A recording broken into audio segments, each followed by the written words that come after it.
and welcome to this evening's community conversations. My name is Ethan Smith, along with amazing lead and national advocates Liz, Chris, Tom, Reverend Katie, and Valerie.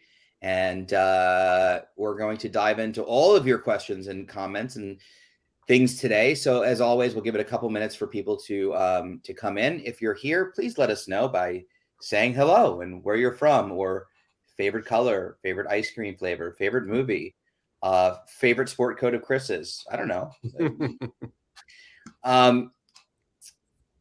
So yeah, and then we'll get started momentarily. How's everyone doing tonight?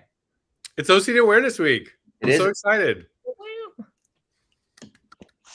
Tom, you know when it's like your birthday and you want to be obnoxious? That's how I feel. Like it's OCD Awareness Week. I want to walk into like Panera Bread and like cut the line and be like, it's OCD Awareness Week. Can't talk to you. Sorry.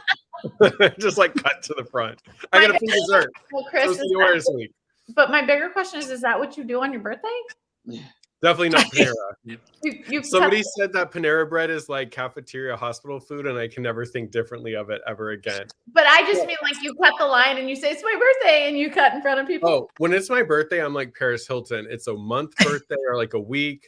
Like if anybody's mean to me, I'm like, it's my birthday. I can't deal with this today. You're one of those. I'm one of those. Yes.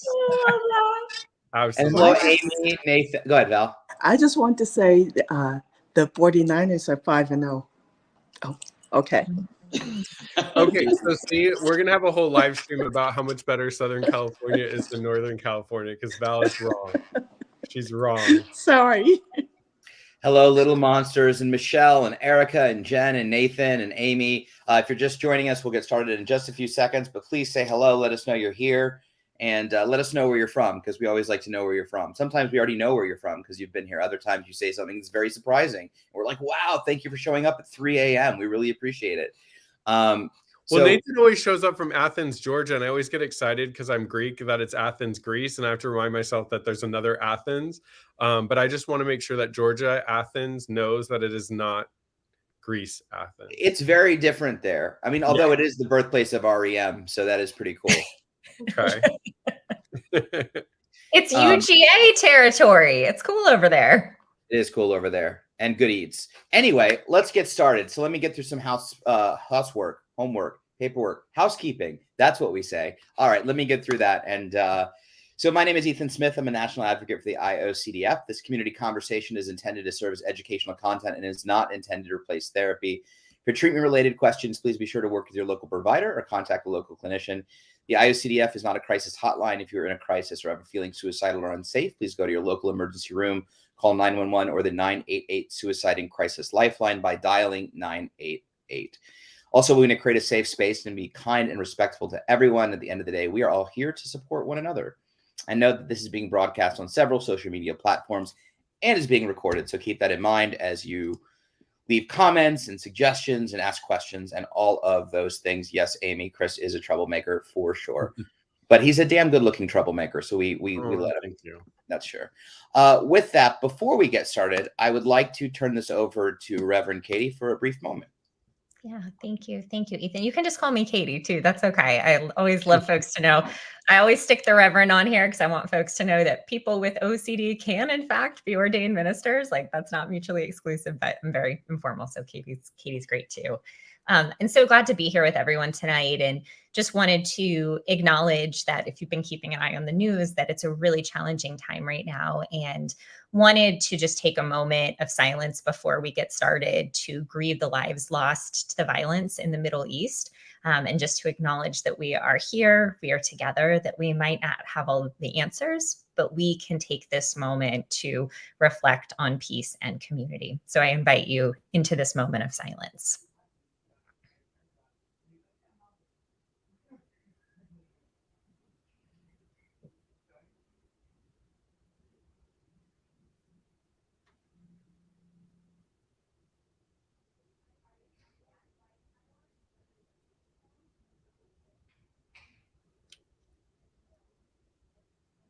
Thank you all so much for taking just this moment with us. And if you are struggling in any way, shape, or form, please know that we are here, that you are seen, that you are loved, and that we are here to support you and be in this with you. Thank you, Katie. Beautifully said. So as always on Community Conversations, I rarely have guests, so I'm super psyched to have literally some of my favorite people in the entire world. So as you know, I actually don't have bios, but we don't need introduction. Liz McInvale, amazing advocate, national advocate, speaker, therapist, doctor, researcher, an all-around awesome person. She also has the most amazing real backgrounds for Zoom and StreamYard. So congratulations on that. Welcome, Liz. Hi, y'all. Thanks for having me. Excited to be here. It's weird to be here at night, but here we are. And then Chris Tronson is here. He's an IOCDF Board of Directors member, amazing therapist, friend, advocate, all-around great person, entertainer. He does all things all at once at the same time, everything, everywhere. How are you, Chris? I'm good. I got to see a little bit of the film night, and it looks good. So it's long. It's like 3 hours, so I need to break it up a couple days. But I just wanted to shout you out publicly. I think you guys did a great job. Awesome. Thank you so much. I appreciate that. Happy Hosting Awareness Week. Like I said, be obnoxious about it. Yay! And Panera Bread level obnoxious. So we're excited. Yeah. Tom Smalley in the house, lead advocate, anxiety and athletes, grandmaster, world champion, weightlifter. I don't want to. He did win a massive competition place this weekend and qualified for nationals. So we're hugely proud of him. I can barely lift my pants. So I have insane amounts of respect for you, Tom. How are you doing tonight? Good.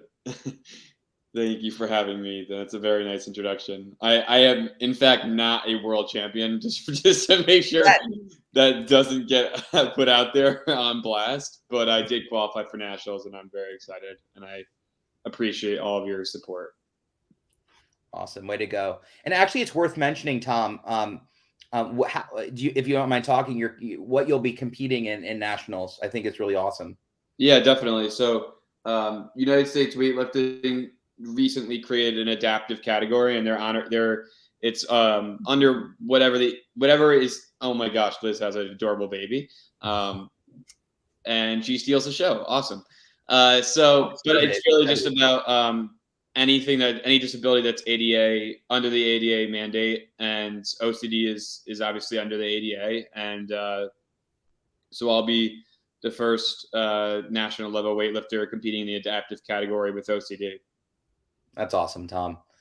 That is awesome. We're so proud of you. So Thank you, proud of guys. you. Yeah, absolutely. Reverend Katie in the house, lead advocate, amazing smile. I'm very fond of this woman.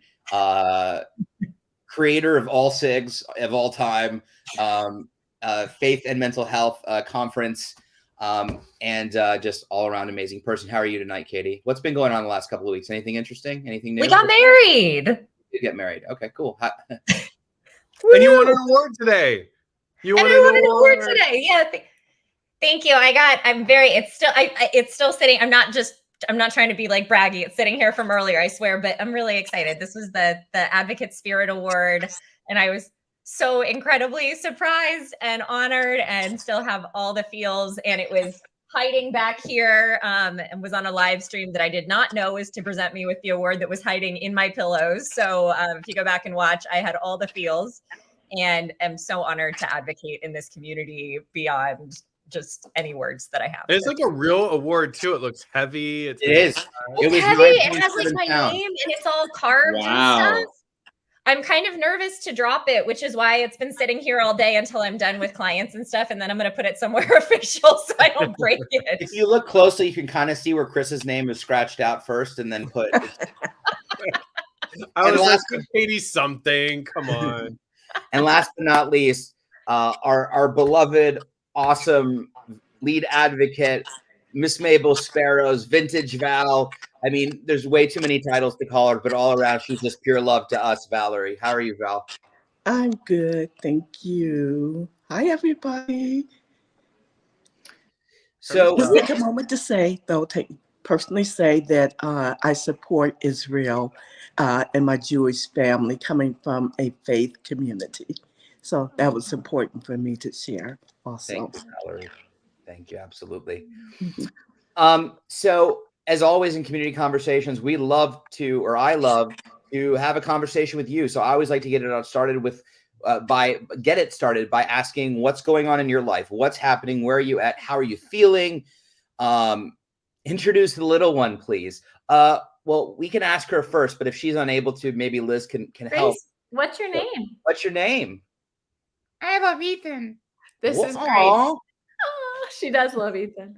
This is Grace, my littlest. So she's working over here, which means we're happy. You're on mute. I'm on mute because she's slamming the keyboard as hard as she can. So.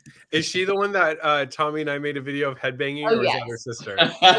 This is Grace. Yes, that's the best video of all time. Say yes. Say yes. I should have shared that video with Fran so he could have played it. As I was going to say, if he could play that by the end of the stream, that would be stellar. At the wedding, I met Matt, Liz's husband, and I was showing him the video. He had already seen it, but I showed everybody. They thought it was funny. So. Oh, amazing. I feel like this is a morning show. You know, I feel like this is like an FM morning show right now. Like, hey, this is Chris with traffic. Hey, anyway? So you would call on me to do traffic because out of all 6 of you, I have the most traffic. So it does make sense for me in LA to be like, let me tell you about traffic. I don't leave. Houston's pretty bad, but you probably win. I want to get the happy news section. You know how there's always the person who talks about like the puppies and the rainbows. Can I get the happy? Probably would be. That would be best for you. And Nikki Bradley, happy birthday, Nikki. And Nikki commented that Grace is gorgeous. We totally agree. We love Grace.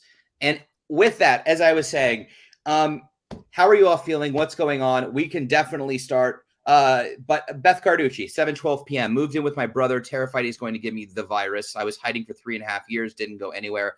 I've gone out for walks, went to seminary to visit parents, grandparents, and my dog. All right. I personally love this comment because Beth has been a member of our community for a few years now and on live streams. And we've talked about, Beth, you being sort of shuttered in since COVID and all of that. I think that you've moved and going out and going for walks and cemetery to visit your grandparents all sound like amazing value-driven activities. I'm super, super, super psyched to see this. I know many folks on lives, other lives know you as well. Beth, I don't know if anybody has anything else to say or offer advice or thoughts. I'm just proud. I mean, I've known Beth's journey. And so to be able to have your brother moved in, which clearly like that's a value and it seems important, as well as going for walks, visiting your parents, which is huge, and your grandparents and your dog. I mean, I think it's one of those things that all of us with OCD, I was very nervous when the pandemic started. I have some health stuff. And then obviously just having OCD, I think what I took a step back, and it sounds like you did as well, Beth, is you started to realize just how many important things in your life you weren't getting to participate in. And so to see, you know, and I'm glad that you're getting some love from Nikki and Amy in the chat as well. It's like to see you kind of venturing out and get your life back. That's how I look at ERP and the treatment, is like fighting for your life back. So congrats, Beth. We're all super, super proud and excited for you. Yeah, that's a huge accomplishment. 3.5 years, that's a long time. So hats off to you, Beth, and keep up the good work. Proud of you. Yeah. Yeah, I mean, Beth, I think the last time we talked was when I was filling in for Ethan on a community conversations, and you had mentioned that you were gonna move in with your brother, and you were talking about your fear of it, and I think it's so impressive and you know, so amazing that you're already there, and you know, we fast forward to now and you're in that journey already. So kudos to you, and we're all rooting for you. And I think Beth, and she added, therapists want me to go into Acme for a few minutes. I'm terrified, but I'm going to do it. October 23rd, I stood in front of the doors, but didn't go in, but building up. Is Acme a grocery store? Oh, I just looked it up. It's a grocery store. I was thinking, what Acme do I know? Is it from a cartoon? Looney Tunes, right? Looney Tunes. Looney Tunes, because I heard Acme. I was like, Beth, that's super cool. You're going on to the Looney Tunes set. Love it. No, but I think that's a grocery store. It is a grocery store. That's all. I mean, that's awesome. And this actually brings up a great topic that Beth accidentally started with, which is, and I'll toss it out to everyone watching, which is, what are some OCD wins that you've had lately? What are some positive ways that you've resisted OCD and leaned into the discomfort and move toward your values. Please feel free to load that in the comments about any comments and load that in the comment thread. I had another thought and I don't remember what it was, but can I get on that, Ethan? Yeah, go for it, Val. Most of you know my journey of fear of flying, how I went over 30 years from having the fear of flying. I hated the takeoff and the landing, the whole 9 yards.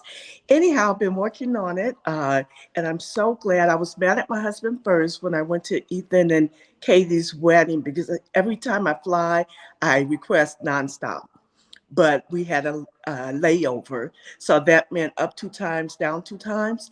So I purely, and I'm putting it out there, that I have no fear of flying anymore. So, because I did the work, of course, faith played a big part of it, but also the ERP has really made a difference. So, yay to me. I love this. I Thank love that you. you're like, I don't even have a fear. I did 4 flights in the last week. Yeah, so just So where wanted to to next, share. Val? Do the work as possible. Where to next? Somewhere big. I don't know. All right. Or Well, whoever's getting married next. Chris. Look, Tommy's probably gonna get married before me because he actually is with someone. We gotta find someone first. Well, Val could come to a Rams game. Oh yeah, to watch y'all lose. Ooh,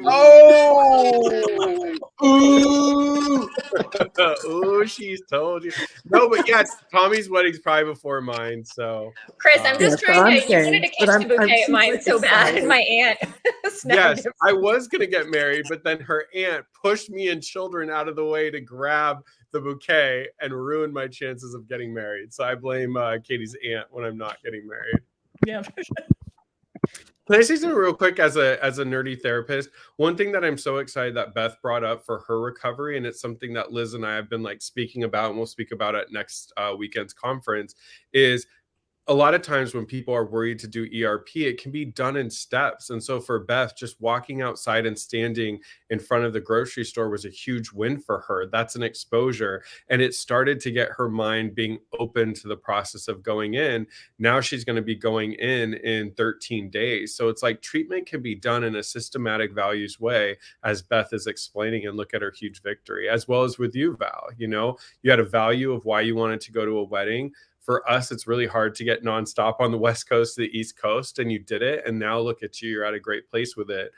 Speaking of flying, like for me, I have a big fear of losing my luggage and having to be, somewhere without luggage. And I'm going to the UK on the 4th of November to speak as one of their keynote speakers for the big BDD Foundation conference. First time ever out of the country. There's a chance that things could go wrong and I could get there and can't get back. And it's like, I'm willing to take that risk, because speaking about BDD in a large venue is important. You going to the wedding is important. Beth being able to go to the grocery store. So I just love this OCD Awareness Week, all these wins. Yeah. It can be really inspiring. And that's what's one of the great parts about OCD Awareness Week, is we can all galvanize and use each other's energy and courage and passion to fight our stuff. And definitely I can, Katie and I'm sure can talk a little bit about OCD that we faced in the last couple of weeks, which OCD definitely showed up at our wedding, and our honeymoon or mini moon. Yeah. And every place in between. So we can talk about that at 7:17 p.m. Jen wrote, I didn't drive in circles when OCD told me I should. That is awesome. I used to say, I don't know, Liz, how you feel. I used to say, we have to celebrate the little wins, but in the last year and a half, I've kind of eliminated little, because every win is a big win with OCD. I don't know how you feel about that, but I just kind of shifted my narrative on that. No, I totally agree. And that's the thing I tell, anyone that I'm working with, is that a little win is a huge win, right? And every time we have a little win, it's an opportunity for us to just see that freedom is closer. We can do this, we can get there. And so we want to keep pushing. Those little wins are big wins. Yeah, 100%. There is no such thing. And I always tell people, don't minimize anything anyway, right? Something I know, because of my OCD, I don't take things for granted, like being able to take a shower in 10 minutes or being able to pick out whatever clothes I want from my closet. And a lot of people would say, oh, that's something little. That's not a big deal. But to me, that's actually that is freedom. Like that is a huge deal, right? Because that's a reminder to me that my OCD doesn't control those things. So yeah. OCD is so funny. Like I have my like day-to-day obsessive thoughts, which I'm used to. They're there when things are slow or a little busy, like they're the same thoughts. And then as the wedding ramped up, like they all went away and I had all brand new stuff. I was like, oh my gosh, I'm going to get sick before the wedding. I'm going to get COVID before the wedding. What if I throw up at the wedding? What if I pass out at the wedding? What if I get vertigo? I mean, like I had crazy amounts of what if. And in the meantime, I completely forgot about my food OCD. So like I didn't complain about anything I was eating. I didn't check it. I didn't engage in any kind of compulsions. And then as things started to slow down and I got past all this stuff, the old themes started to creep back in. I'm like, oh, it must be like getting back to regular life again. It's so interesting. I know Katie experienced similar as well. When things got slow, like themes came up for her that was like hadn't been around in a while, especially on our honeymoon. Yeah. So, I mean, just to piggyback off of that, I've been thinking about this a lot over the last week and how at least for me, I think sometimes, I think sometimes I kind of have default themes with OCD of when life gets really, really quiet. I have like my 1 or 2 default themes that it's like, oh, this will fill in the quiet bubble. And that definitely came up for me, both kind of pre and post wedding, where I think, for me, one of the things that can be really, really difficult is I've always struggled with really moral scrupulosity. Harm OCD are some of my primary components. And I've really struggled with feeling like I'm deserving of experiencing joy. And one of kind of my biggest compulsions that I had to really fight leading up to the wedding was ruminating to make sure I was a good enough person, or that I hadn't done anything wrong, that I was deserving of experiencing happiness around my wedding. And that was really, really challenging in lots of ways. And I got to a couple days before the wedding and was going around and around and around about are the cats doing something funny? Oh, I love that. So I was going around and around and around about so many things that have happened in my life, from job stuff to vocation to doctoral work to even divorce, to so many different things, trying to figure out, have I done everything right? Am I deserving of being happy in this wedding? And it was really hard. And I got to the point a couple days before where I was like, what am I doing? I am handing over the ability to be here, to be present, to enjoy this experience for OCD. And I kind of threw my hands up and said, yeah, cool. I might be a crappy person. I am never going to know for sure. But I am willing to risk all of that being true for a shot at enjoying this beautiful week, for giving myself permission to be present. And I have no regrets whatsoever about that. And OCD, of course, raised its hand at the party in different ways. And Ethan and I are going to be talking about this at the virtual conference.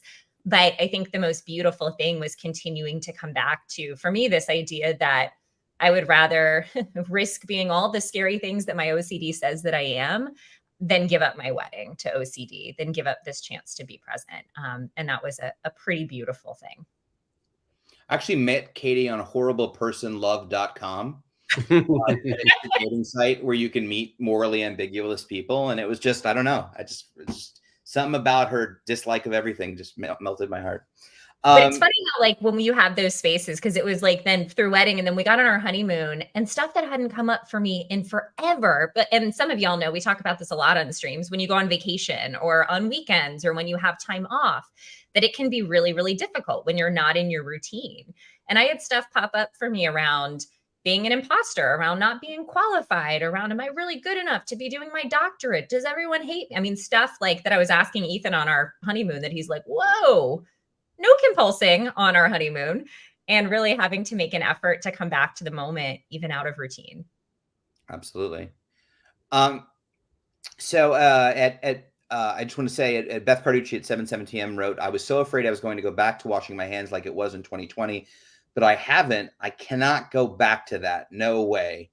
And I love, if you want to post that, Brennan, I love that last sentence, because I think, I don't know about you, Tom, but like I look back, it's such a huge motivator for me to look back at where I was at my worst and constantly remind myself that I cannot afford to go back there ever. I would rather die than go back to where I was at my worst. So I am willing, I'm not perfect. We've always talked about that, compulsions happen, but majority of the time I'm willing to be all the things or let all the things happen to me because I'm not willing to go back to where I was. And I use that as a source of motivation. Does that resonate for you, Tom?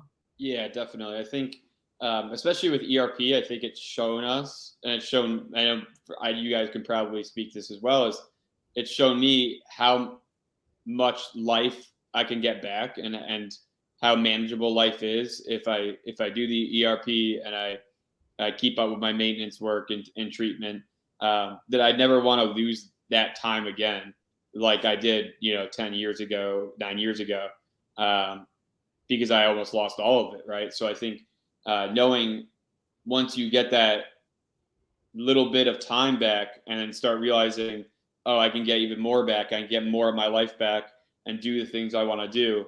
It's such a motivating factor to look back at, oh no, I don't want to go back to that place because I love that life I'm living now. I love that. Val, can you relate as well? I certainly can. In fact, I was up here thinking, on my Facebook memory popped up from 2017, and I think that's when I was in like the height, and it was pre-diagnosis. I was like in the no, actually it was diagnosis, but I was in the height of my OCD, and I posted a video. I posted it in awareness of OCD Awareness Week. I wanted to share it, but for me personally, it just reminded me of how far I've come, and what it feels like to be on the other end of the spectrum, even though, you still have to balance your act and all of those things. But yes, I can totally relate. And it's simply because we know how it feels, you know, and we want to remain in that good space. So yes, I applaud you. With staying encouraged, with not giving in. Uh, but just thanks for sharing. But yes, I can totally relate. Perfect. Thank you, Val. I was looking at, and last but not least, Beth wrote treatment works. So we wholeheartedly agree with that. Evidence-based treatment does work. So thank you, Beth, for giving us the beginning, middle, and end of this live stream. We'll say goodbye now because that was amazing. No, I'm just kidding. Actually, at 7:18 p.m., Nathan Rice wrote, "Got a part-time job. Sometimes OCD makes it somewhat difficult." And I can relate to that one, especially before I was treated and trying to work. Chris, I know you worked at a gym, right? Before, yeah. Do you want to talk a little bit about that? Yeah, no, Nathan, I can totally relate. I think for me, I had hoped when I left treatment that I would be so cured that when I went to do things that it would be no anxiety. But the problem is I was housebound, and for, the time I was housebound added with the time I was in treatment, it was like 5 years before I like really left the house. And so when I got my job at the gym, a lot of new stuff came up because I hadn't had exposures to do around work because I wasn't working. And I had a lot of harm OCD. A big fear of mine was when I'd re-rack weights, I would constantly push or constantly put them down to make sure that they wouldn't slip and fall and like injure someone. Because when I was trained, they were like, be very careful. We don't want the weights to fall on someone. You could be liable. I had to collect the dirty towels and wash them, and that made me very anxious. And I had to deal with people's credit card information. I'm like, what if I end up like putting it in wrong and somebody gets billed? And so there was this constant level of doubt in everything I did. But I went back to the basics and said, okay, I can either look at this, I can either look at this as like a way that I'm going to consistently have to push myself, and it's going to be hard, it's going to be difficult, it's hell, or I can flip my mindset and say, look, I am so excited. This is like my first job in 5 years. I hadn't worked. I'm getting in great shape. I like my coworkers. I'm out. I'm making money. I'm so much better than I used to be. So I started looking at all these options as opportunities. So I was the one that would constantly, I'm like, I'll wash the towels. I'll take care of that. I'll re-rack the weights. I'll put in the credit cards. Like I actually went towards the stuff that I feared versus pushed away. And I started noticing like after 6 months or so, it was to a point where I'd come to work and not have any anxiety. And so I think that's a big mind shift change. And so Nathan, if you can do that, right? Like the things that are coming up for you that are difficult in your job, OCD needs you to be resistant and be fearful to win. So if you flip it and become really, really hyper focused on how can you make OCD mad every day at work, you're going to actually find some of the challenging parts at work as perfect opportunities to do the work and get better. I love that, Chris. And I was in better shape than Tommy when I was his age because I worked at a gym. So I just want to put that out there. We'll have to share pictures one time. I'm just kidding. I actually was about to say, let's see pictures. I don't know my phone, but I'll send it in the group chat. And I think it's definitely worth turning to Katie on this, because I know that OCD definitely impacted your work, especially as your role, which led you to where you are today in terms of your advocacy. Yeah, I mean, so it was a huge, OCD was a huge factor in kind of work life. And I mean, just my minute version is, really through seminary, I'd been told that, you can't let anybody know that you have OCD or you won't be respected as a minister. And I got sicker and sicker and sicker in my first role in school chaplaincy, to the point that with harm OCD and so many different aspects of questioning myself, I started to blame myself for every tragedy that took place, every funeral I was doing. I thought I was responsible for the loss of kids. It was a really, really difficult time, and kind of hit rock bottom with that, where I really thought not only that I didn't deserve to be a school chaplain, but that I didn't deserve to be walking around free, not in jail for crimes I hadn't committed. And I think one of the really beautiful things for me was I had the amazing privilege and opportunity to move through treatment while I was in that role, and had a great provider here in Atlanta who at the time saw me in secret at night because I wasn't open with my story, and very much saved my life. And coming out of that experience, it was such a big shift. And I really resonate with what Chris was talking about, with starting to see different things as opportunities. And that continues to be such a component for me today, where working with kids in areas that I used to engage in compulsions and in rumination, or even doing a particular service where previously I would try to engage to make sure I wasn't responsible for something that had taken place, I started to see all those things as opportunities to make OCD a little bit smaller. And that didn't mean that it was fun by any means, but I really tried to take the approach of, hey, great, what an awesome opportunity to punch OCD in the face today. And cool, I am so pumped to do this really, really hard thing, because it means that I get to make OCD smaller. And that came in all sorts of forms in working in school chaplaincy. And it was so freaking hard in so many ways. And yet I'm really, really thankful for every single time I took that opportunity, because it's what led me here. It's what led me to recovery, to a beautiful life, and to advocacy, and to doing all these amazing things with you.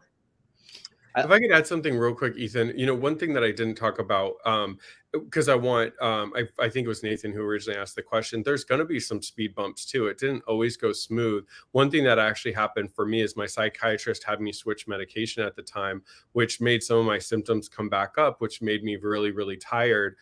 So both the combination of some of the symptoms returning and being tired, what ended up happening is I was not able to perform my job at the same level. And I remember my psychiatrist actually reached out to my boss to try to explain the situation. And I was actually let go because I wasn't able to do some of the responsibilities. And so luckily, as you were talking about the ADA earlier, Tom, the American with Disability Act, I was able to talk to HR, get my job back, my medication stabled. I took a little time off and ended up getting back in the job and doing really well.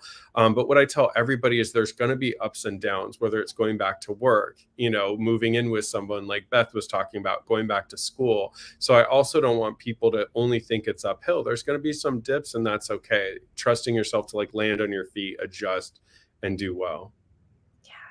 Well said. I think Ethan, can I respond to that just for 1 second? Yeah, no, I'm just totally kidding. Go ahead. No, Chris, I'm so glad you said that, because I think even with what I was just talking about, I really, even in my chaplaincy role, actually really kind of went through treatment twice. And I went through the first time and I walked out and I was like, all right, never going to worry about OCD ever again. It's gone. It's history. I don't have to think about this, not realizing. And I think that was a really big struggle for me, not realizing that OCD was still going to be there, but but I had the choice with how I got to step forward each and every day, that I got to kind of carry this recovery mindset, this ERP mindset.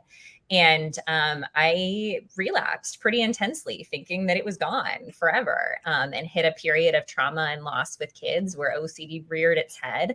And the second time around for me, it was a totally different experience of recognizing, wait, this is something that's going to be with me, but it's not something that has to impact my life. If I continue to fight, if I continue to do the hard work, it never has to be in the driver's seat again. And that doesn't mean no intrusive thoughts. That doesn't mean it's gone, but it does mean that I can continue to step forward in new ways. So I think that was a really big shift for me, is that there are bumps in the road, and I hit bumps in the road. I know everybody here hits bumps in the road. And yet it's this really neat being able to see those as opportunities to continue to live our life, to stay in recovery, to make OCD smaller is a pretty beautiful thing. And I want to tag into, I kind of used that same approach when it came to flying. And I think it's so important how you always point us back to our own set of values. Because, and I would fly, I wouldn't sit by the window, I wouldn't lift up the shade, lift it up, even though it took me a couple of times, I'm doing this. But by the time I let it up and I allowed myself to see what I was missing, to really, look at the earth from up there and the clouds and, all the stuff I had missed in the times that my family had left me, because I was the only one that was scared of flying. Everybody else would leave, and going. And I'm sad because once, they have reached the location, it's like, if I only had done it, then I could be there. But hearing you talk and encouraging people, it is so important to go back to your own set of values. And when I flipped it around, like I said, I think that was game changing for me. So we can stay on this. Liz, do you have any experience when you were working when OCD creeped up, or approaches that you've taken personally? Yeah, that I've taken. So I want us to do an entire live stream soon. And I talked a little bit about this actually probably like a year ago on core fears.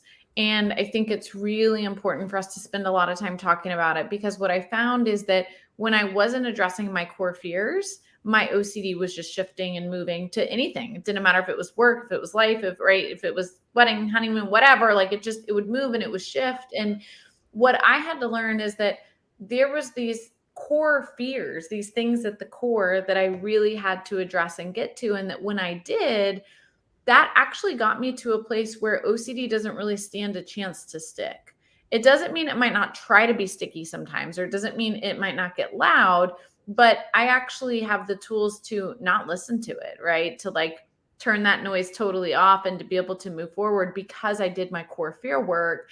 And when you do your core fear work, you don't have to, treatment doesn't have to be feel like this game of whack-a-mole, right? If I'm doing one thing and something else pops up, and like so many people talk about. And so I think there's a really big difference of doing ERP in like this fear extinction model of like, I'm going to do ERP to make this not contaminated and that not contaminated and that fear go away, versus no, I'm going to do ERP, but actually target the core fear. So these things are no longer anxiety provoking. They no longer stick. Like I have freedom across the board. So we'll talk about that more. But yeah, I think until I addressed my core fears fully, I constantly lived in a world where OCD shifted and it morphed, and I had to try to just keep doing ERP every day. And I think that's the message I always really want to send, is that you do not have to live your life doing ERP every day.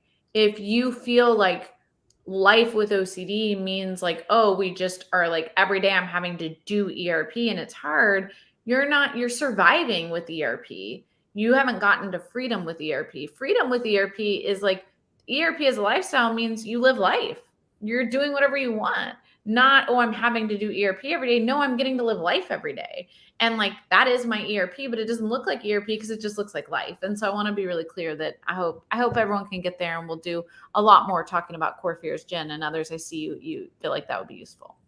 I also want to piggyback on what Liz said, because the way she described it is exactly why we say, and we don't want you to be afraid of the fact that OCD at the moment is not curable, but is chronic. When we say it's chronic, it can be so scary to hear that, because you might be in the midst of doing ERPs every day and in treatment, and hearing that makes it sound like, oh, this is going to be my whole life. The life that Liz just described is a life that, you know, we all live at different times, and we still have OCD, right? It still may pop up at different times, but having OCD chronically can still be a beautiful life where you're not, you know, OCD is rarely interfering with it.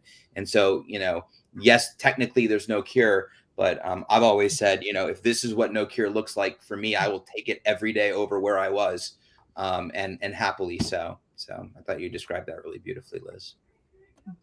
Tom, did you want to add to anything on go ahead and start, and then we'll do it off mute, just in comparison.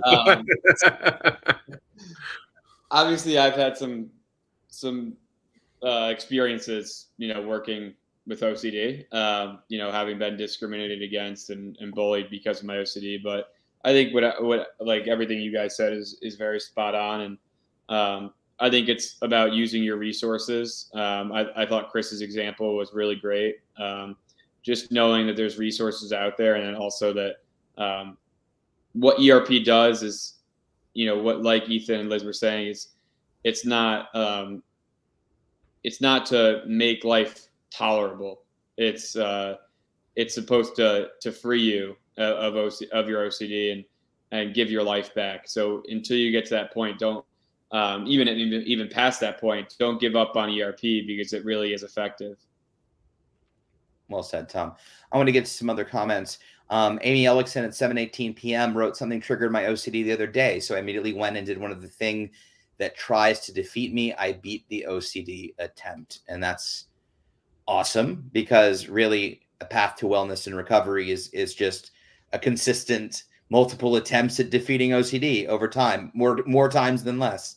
So that's awesome. Beth, stay tuned on I want to try to get some other comments, but I see your comment about COVID, and we can talk about that. Jen wrote at 7:21 p.m. I'm struggling lately. I feel like I'm so guarded against being triggered. My anxiety is working overtime. Liz, do you want to touch on maybe, you know, what avoidance compulsions look like because of fear of being triggered?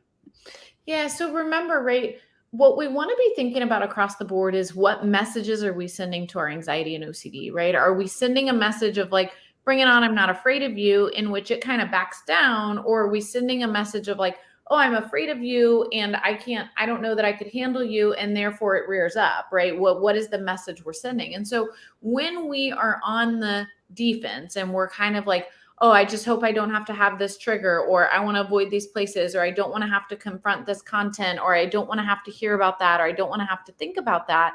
Again, the message we're sending in that moment to our OCD is the message of like, I wouldn't be able to tolerate you, right? I can't deal with you. Like, that would be too hard. Versus like when we have this message of like, yeah, bring it on. Like whatever you want to throw at me, like go for it. I'm ready. I'm willing. I'm here.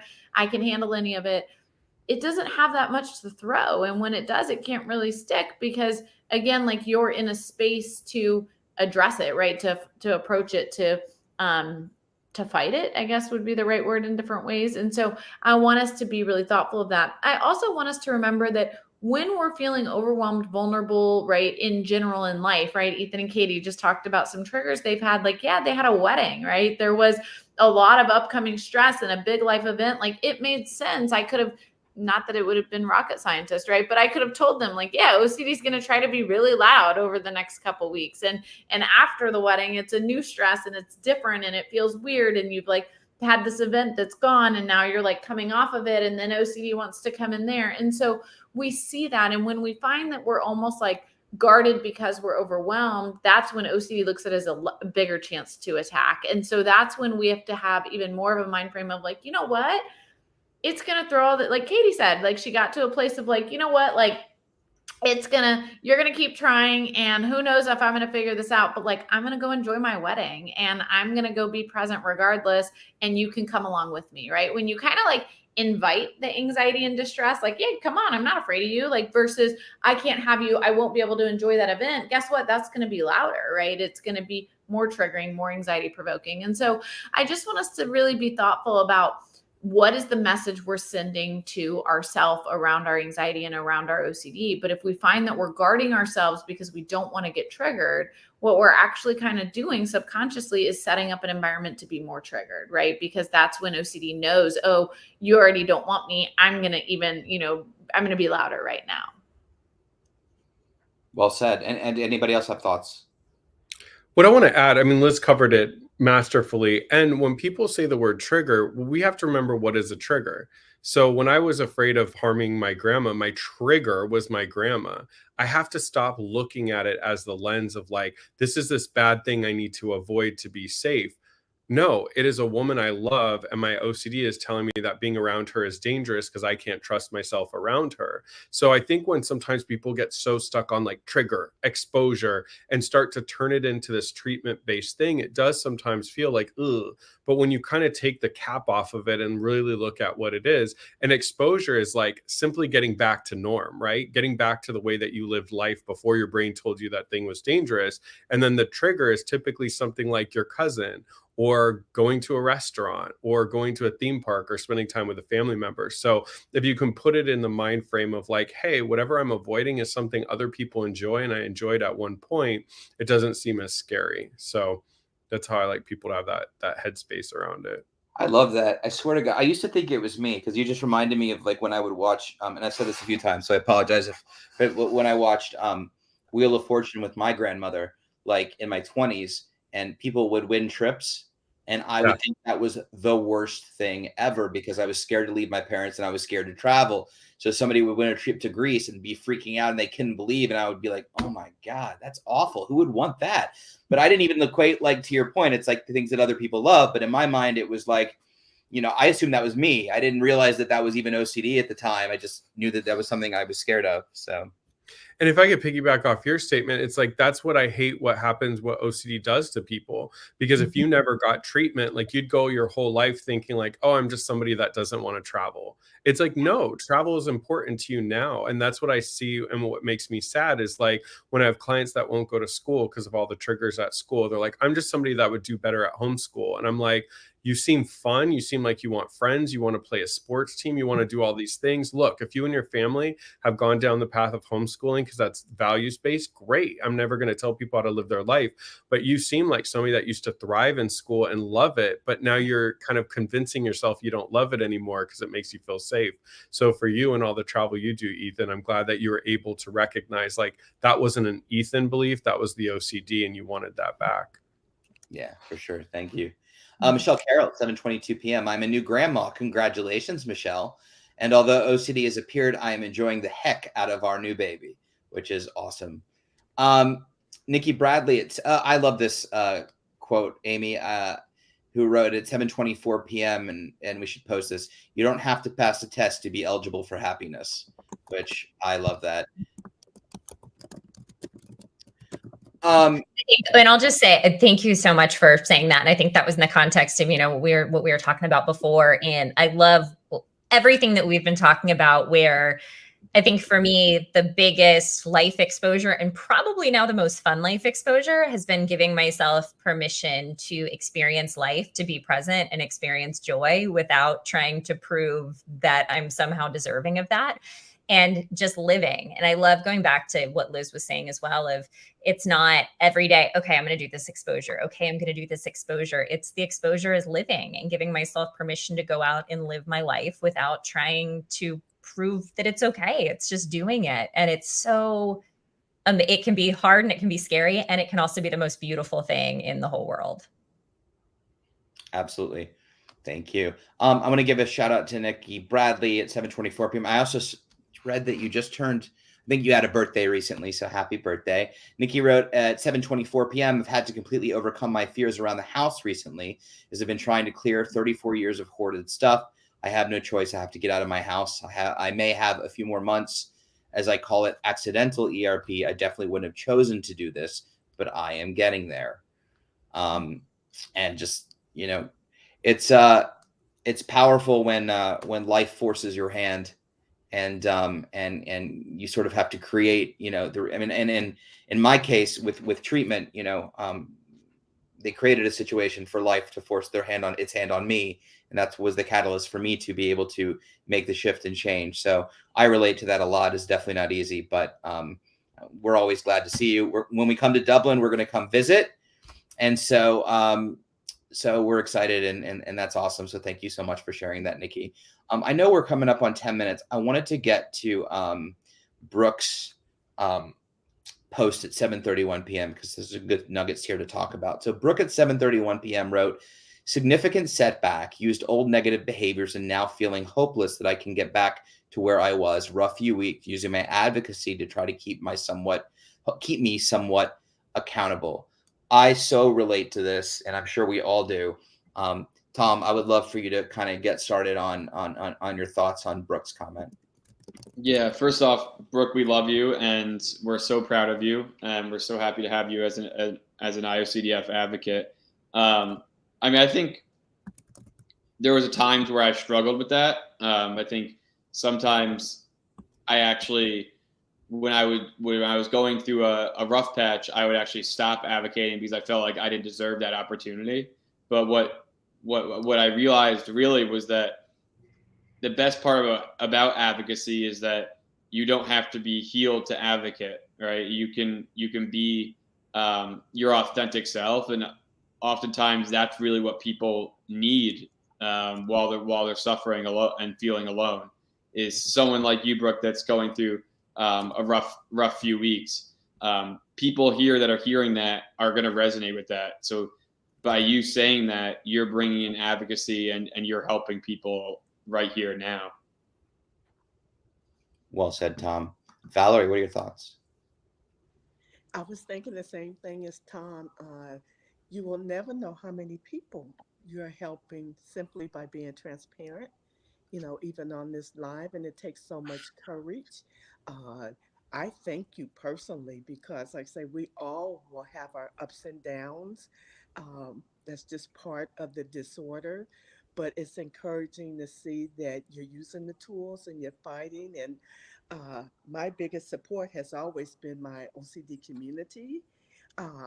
So, I encourage you, but like I said, thank you just for having the courage to advocate just by, sharing what you're going through, because someone somewhere else is going to use that. And you'll never know. Probably a good thing because we will all get big heads. But yeah, thank you. Stay encouraged. I love that, Val. I'll weigh in, Brooke, because as many of you know, and I obviously am very transparent on this stream about everything that I'm going through.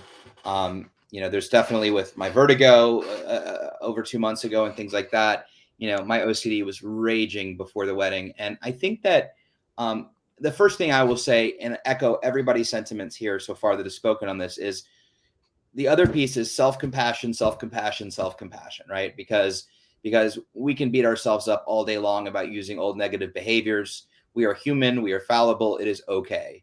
It is okay. If you compulsed, it is okay. If whatever you did, it's part of the process, right? But then we have a chance to look ahead and decide how we want to move in actions and focus to behave in a way that's accordance with our values.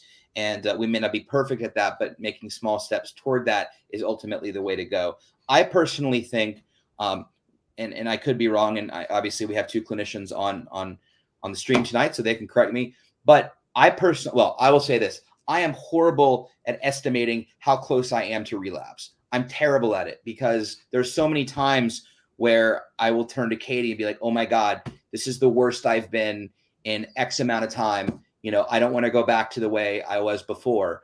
And like, once I get objectivity, I wasn't even close to where I was before, like not even remotely close. Like that was Mars and I'm in Idaho, it just doesn't, it wasn't. And I think we're just really bad at identifying. So there's lapses and then there's relapses. And I think it's okay to do it all, but we don't want you to relapse. But lapses are a normal part of this process. It's a roller coaster and ups and downs. We hope to have way more good days than bad.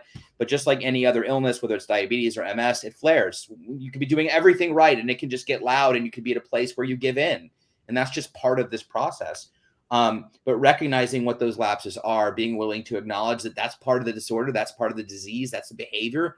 Most of us all experience times like that. And then to say, okay, You know, no different than breaking a diet. I ate like crap for 3 days. I defaulted to emotionally eating. I pigged out, and now I can either like say, I'm gonna fall off the truck and I'm done, and I'm gonna, go gain all the weight back, or, I can accept my losses here and move forward. And it's hard to do. I know how hard it is. I beat myself up really, really bad, and I hold myself to an impossible standard, as Tom said, as an advocate, as someone that I feel like has to walk the walk and set an example. So I'm really hard on myself when I think that I've taken steps backwards. And I just think recognizing the disorder for what it is, how it behaves, self-compassion, understanding that you have a foundation and tools and skills that you didn't have before. You are a different human being, and therefore, it's reasonable to assume that even your bottom now is different than your bottom was before, just because you've changed so much. So just want to give you some of those nuggets from my own personal experience.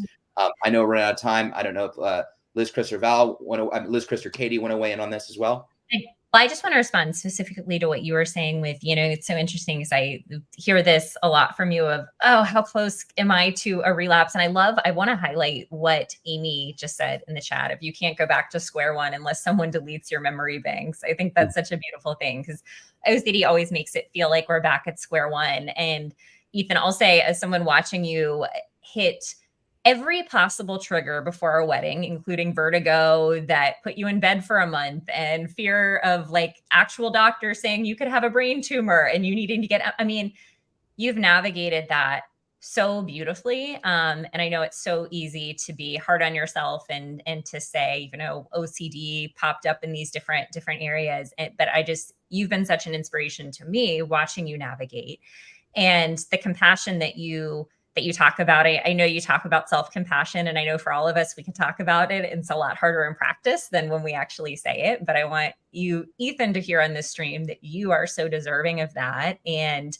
all of us. I love the idea of when we, maybe have a little slip with OCD. My concept is always be compassionate without being satisfied. Like, I can give myself all sorts of love and say, I'm going to give myself compassion for like kind of engaging in that thing yesterday. And also, I'm not satisfied with the fact that I did that, and I'm going to do something a little bit different tomorrow to step toward recovery. I can be nice to myself and make a conscious choice to say, I care so much more about my values than anything else, and I can step forward in a new way. And those things aren't mutually exclusive. You are not back at the start, and there is always tomorrow, or even heck, there's this moment right now to decide to kind of get back moving in the direction of your values and of your recovery. Beautiful. I always tell clients, you've learned too much to go all the way back to the start. It's too impossible at that point. You've learned too much. That's why it's so important to ask my clients to track their successes, because when they can look at all the things they've accomplished, it's then harder for them to be convinced that they're going to go back to where they first were. So when we have little slips, it's an opportunity to look at like, hey, what was I kind of slacking on that led to this? Let me not judge myself. Instead, let me kind of take the information from it and then redirect. And typically people find that their lapses last a couple days versus when we were at our worst and we spent years giving into OCD. Well said. I just want to say real quick, we kind of discussed this in my vintage village, because some of us have been on this road 20, 30, 40 years. And the one thing that we have learned on being on this journey, regardless when you were diagnosed, you survived, and how that looks is still a victory. But now as you grow and get all of those resources, it'll keep you on the road a little easier. But those two things, that we survived and this too shall pass. However, it looks for you. You have to kind of keep that in your thought process. Because like I say, I've been on this road now for 6 decades, so you'll survive. Oh, you're awesome, Val. Yeah. With that is 8 p.m. I am so sorry if we didn't get to all of your comments and questions. You've been awesome. I actually want to give last word to everyone here. It is OCD Awareness Week. We'll end on we've ended on a positive note anyway, but it's OCD Awareness Week. So final thoughts on embracing the rest of the week and things to take into the next Wednesday, Thursday, Friday, Saturday. Liz McInville, I'll start with you. Help and hope are always available. It can feel like you're going to have to suffer forever with OCD, but what I can tell you with full confidence that I've seen so many times over and over is that you can have freedom despite your illness. So don't fight for functioning, fight for freedom. I love that. Chris. I look at OCD Awareness Week as opportunity for two things. One, to educate the general public on what OCD really is. So I encourage everybody a call to action to have those conversations or share something on OCD to someone that doesn't know a lot about it to kind of expand knowledge. And second is to find community. So please head over to IOCDF.org, go to their calendar of events. There are so many great things that you can participate this OCD Awareness Week. I'm going to shout out OCD SoCal. We have an event 11 to 1 this Saturday Pacific Standard Time. It's on the calendar. And then second, don't forget to sign up for the online OCD conference. It's next Saturday. We have one of the keynotes right here in Val, and all of us are speaking at it. So please, please, please come to the online OCD conference. That's iocdf.org/online OCD con. Happy OCD Awareness Week, everyone. Thank you for Tom. Oh, We're still. no, it's just Never mind. Credits, man. He started like listing like the things coming up, and Chris will give me the least amount of time to speak as humanly possible at any time. No, well, you're eye candy. You just sit there and look good. That's why. I just reiterate what everybody else has said. But one, Ethan says it all the time. One giant organism can make a huge difference, and I think that is what OCD Awareness Week is all about. Really, it's about everybody coming together in our community and trying to let the public know what real OCD is and bringing light to what OCD is. So I encourage everybody to go out and break the stigma around it. And Katie.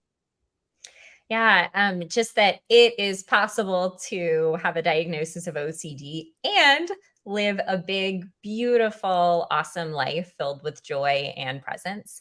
And that is such an OCD truth for me that if you would have asked me in 2018 and 2019, I would not have believed you. And yet that is my truth. And I think that that is something that we can all live into together. So I'm so excited to continue to advocate for that during OCD Awareness Week and during each and every week. And I just can't wait to hear all of your OCD truths. And I hope you hear me say you really are so deserving of this big, beautiful life. Absolutely. And Valerie. That there's hope, especially during OCD Awareness Week. I was looking at the schedule. There's something for everyone.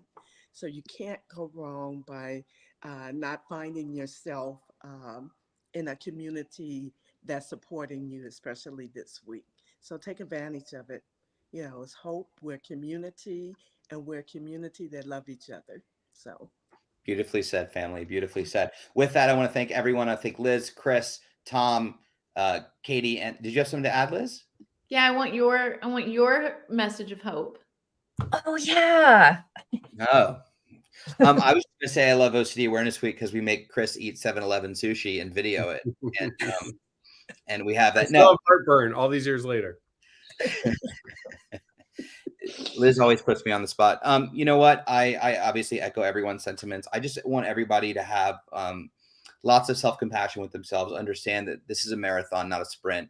But it's a beautiful journey, and it can be a beautiful journey. And, I always marvel at the fact that the six of us, just like all of you watching, we all started at completely different places in our lives, dealing with different things in different ways. We had one thing in common, and now we're all here together, right? All of these different paths from all of these walks of lives. And here we are in this community conversation, right? Talking about this thing that we're passionate about, making sure that there's help and hope and resources for individuals that are struggling. That's the beauty of this. That's the beauty and the brokenness, as Katie would say. And, that's the reason we'll always say, well, we prefer not to have it. I don't know. We go back and change anything because we are who we are because we've gone through this journey ourselves. And so for that, I am grateful, and I'm grateful to all of you, as well as everyone watching. So with that, thank you everyone for being here. I want to thank the IOCDF and Brennan behind the scenes.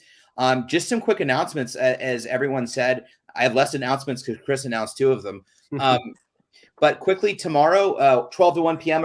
Eastern Time, Research Roundtable with Truth Myth-Busting with John and Kyle. 3 to 4 p.m. is Trauma and OCD live stream. I think, is Chris on that? I'm on that, yeah.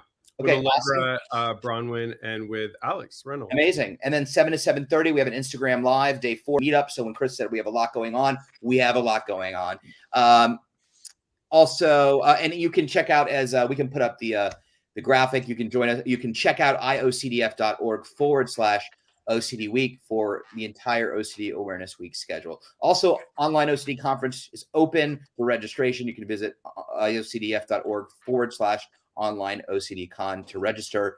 Also, walks are taking place across the country. Visit iocdf.org/walk to find a walk near you.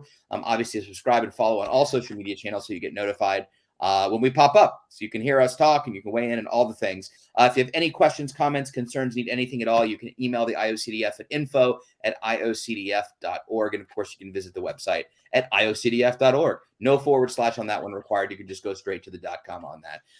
With that all being said, thank you so much for spending your Tuesday evening with us. Stay safe, stay vigilant, feel the feels, don't let OCD off the hook. And we will see you tomorrow. Thanks. Bye, family. Bye, everyone. Happy OCD Awareness Week. Jump in line.